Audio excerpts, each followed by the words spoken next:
ಅಥವಾ ರಕ್ತನಾಳ ಒಡ್ಕೊಂಡಾಗ ಆಗುವಂಥ ಸ್ಟ್ರೋಕಲ್ಲಿ ಏನಾಗುತ್ತೆ ನಿಮಗೆ, ಈಗ ಒಂದು 10 ನಿಮಿಷದ ಡಿಲೇ ಆದರೆ 10 ನಿಮಿಷದ ಡಿಲೇಯಲ್ಲಿ ಸುಮಾರು ಒಂದು 10 ಲಕ್ಷ ಕೋಟಿ ನರಗಳು ಡ್ಯಾಮೇಜ್ ಆಗ್ತವೆ. ಅದೇ ನಿಮಗೆ 1 ಅವರ್ ಆದರೆ 1,000 ಲಕ್ಷ ಕೋಟಿ ನರಗಳು ಡ್ಯಾಮೇಜ್ ಆಗ್ತವೆ ಇದರಲ್ಲಿ.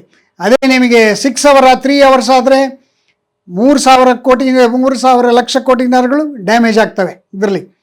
ಏಕೆಂದರೆ ಹಾಗಾಗಿ ನಾವೇನಂದರೆ ಈ ಇಮ್ಮಿಡಿಯೇಟ್ ಈ ಥರ ಏನಾದರೂ ನಿಮಗೆ ಲಕ್ವ ಸಮಸ್ಯೆ ಕಂಡು ಬಂದರೆ ಇಮ್ಮಿಡಿಯೇಟಾಗಿ ಎಷ್ಟು ಬೇಗ ಆಗುತ್ತೋ ಅಷ್ಟು ಬೇಗ ನಾವು ಹತ್ತಿರದ ನರರೋಗ ಸಮಸ್ಯೆಗಳನ್ನು ಏನು ಸರಿ ಮಾಡೋಂಥ ಹಾಸ್ಪಿಟ್ಲಿಗೆ ನಾವು ಇಮಿಡಿಯೇಟಾಗಿ ಅಡ್ಮಿಟ್ ಆಗಬೇಕಾಗತ್ತೆ. ಅಲ್ಲಿಗೆ ಹೋದರೆ ನರರೋಗ ತಜ್ಞರು ಅದ್ರ ಬಗ್ಗೆ ಇಮಿಡಿಯೇಟ್ ಕ್ರಮ ತಗೊಂಡು ಕೆಲವೊಮ್ಮೆ ಸರ್ಜರಿ ಮಾಡ್ಬೋದು, ಕೆಲವೊಮ್ಮೆ ಅದನ್ನು ನರರೋಗ ತಜ್ಞರು ನಿರ್ಧರಿಸ್ತಾರೆ.